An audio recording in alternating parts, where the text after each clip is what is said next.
Hello tout le monde, j'espère que vous allez super bien. Nous sommes dans la semaine du SILA, le Salon international du livre d'Abidjan, et j'ai décidé de partager avec vous des livres qui m'ont profondément marqué et je suis sûre qu'ils vous seront également utiles.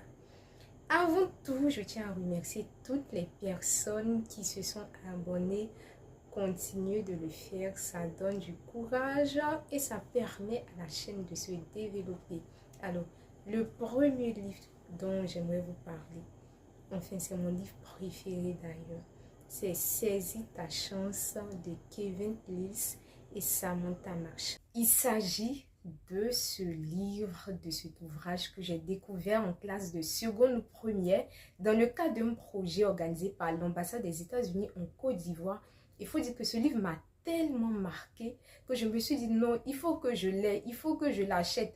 Parce que lorsqu'on réalisait ce projet, on n'avait pas la possibilité de garder les livres. Mais moi, j'ai été tellement marquée par tout ce qui a été dit dans ce livre que je me suis dit non, je dois acheter ce bouquin. Malheureusement, je ne le retrouvais pas, que ce soit en librairie ou bon, peu importe, mais je n'arrivais pas à obtenir cet ouvrage. Et coïncidence, j'achète ce livre à une édition du SILA. Franchement, je ne sais plus c'est laquelle, mais c'est au SILA que j'ai pu retrouver mon ouvrage préféré.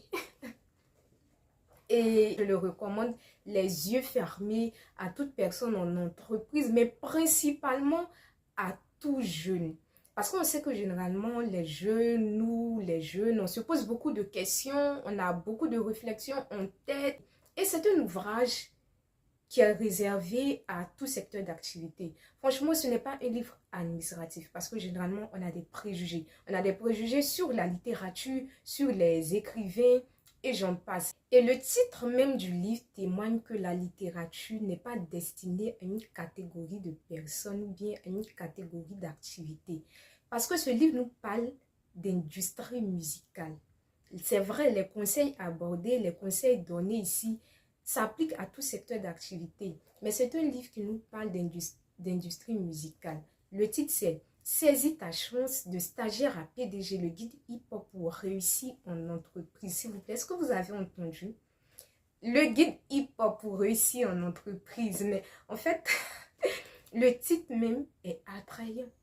Le titre de l'ouvrage est attrayant et ce sont des pépites que l'auteur nous donne dans ce livre. Je ne vais pas vous faire la lecture totale du bouquin, mais pour vous donner un peu un aperçu, il nous donne 10 règles. Et ces 10 règles, en bref, c'est découvre ta passion, trouve ton image de marque, instruis-toi, dresse ton plan de carrière, occupe ta position, apprends à te battre, cultive ton réseau, sors de ta coquille, l'argent n'est pas tout.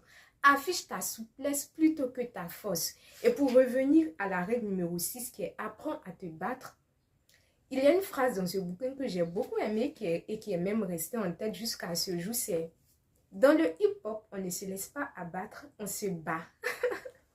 Pour dire en fait, la vie est faite d'épreuves, la vie est faite de difficultés, mais il faut toujours se relever, il faut continuer. Et quand tu lis un tel bouquin, ça motive tellement parce on a des histoires ici de personnes connues comme inconnues, on a des partages d'expériences. Franchement, j'ai envie de vous lire, quelques phrases que j'ai marquées ici.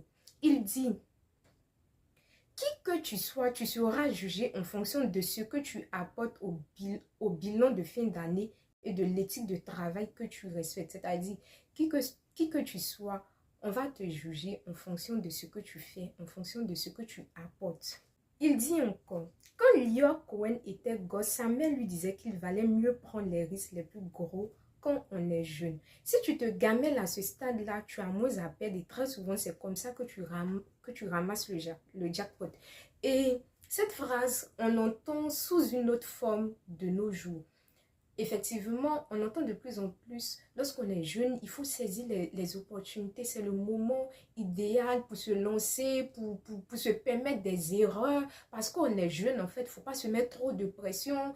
Il faut tenter, il faut oser, il faut foncer parce que c'est la période idéale. j'ai très vite compris que la meilleure ressource, ce sont les ressources humaines. Il dit encore, le problème avec la réussite, bon ça, je pense que c'est quelqu'un avec qui il échangeait parce qu'il a écrit, il m'a expliqué plus tard. Le problème avec la réussite, c'est que tu dois toujours y consacrer plus de temps que tu ne croyais. Elle arrive en fonction du calendrier fixé par Dieu, pas en fonction de ton calendrier. Même si tu crois vraiment dans ce que tu fais, tu as donc besoin d'un petit coup de pouce et de te souvenir qu'il y a de la dignité dans l'effort et qu'un jour ça finira par payer. Il nous dit également qu'il faut toujours être propre et net. Qu'importe ton compte en banque ou ce que tu considères comme ton style personnel, il existe une façon juste de te présenter et de cultiver ton image de marque et qui marche toujours. Comme on disait autrefois, il faut toujours donner une impression de propreté et de netteté. Il parle également de l'importance de toujours se former, toujours apprendre, toujours chercher à se développer. Et il dit, même les spécialistes doivent se réinventer constamment et acquérir de nouvelles compétences s'ils veulent rester dans le coup et être les meilleurs dans leur créneau. Et c'est ce qu'on entend souvent. On entend souvent, le monde avance rapidement, le monde évolue, il faut s'adapter, il faut se former. Il dit encore, reste prêt à évoluer. Ne laisse pas ton attachement à un projet te faire rater l'occasion qui surgit dans un contexte de changement. C'est-à-dire que souvent, il y a des opportunités qu'on n'arrive pas à saisir, bon, même pas qu'on n'arrive pas, qu'on ne saisit pas, parce qu'on se dit tout simplement, on a un projet sur lequel on est focus, c'est le projet, c'est le projet. Pourtant, il y a des opportunités plutôt qui n'arrivent qu'une seule fois. Donc, il nous dit, il faut être prêt à évoluer. Il ne faut pas rester coincé dans une boîte qu'on se crée soi-même. Une autre phrase que j'ai beaucoup appréciée, c'est « Aucun boulot n'est indigne de toi ». Ici, en Côte d'Ivoire, on dit « Il n'y a pas de sous-métier, il n'y a pas de sous-métier ». Mais ce qu'il dit, c'est que aucun boulot n'est indigne de toi. Et s'il te permet de te rapprocher, ne serait-ce que d'1 centimètre de ton objectif, accepte-le de bonne grâce. Aucun boulot, tant qu'il est bon, n'est indigne de toi. Et il parle de l'école des coups, l'école de la vie. On nous dit que il y a 2 types d'écoles. Il y a l'école académique, ce qu'on connaît, être sur les bancs et tout, apprendre un savoir, des matières. Et puis il y a l'école de la vie. Ce que la vie enseigne souvent, ça nous reste en mémoire plus que ce qu'on apprend sur les bancs. La vie enseigne tellement. Il parle des relations, les amitiés, les vraies amitiés, les amitiés hypocrites aussi. Il parle de l'éducation financière. Il parle de la générosité, donner pour recevoir. Et il dit, ce qui est étrange avec l'argent, c'est que plus tu donnes, plus tu reçois, même si l'argent ne revient pas directement dans ta poche.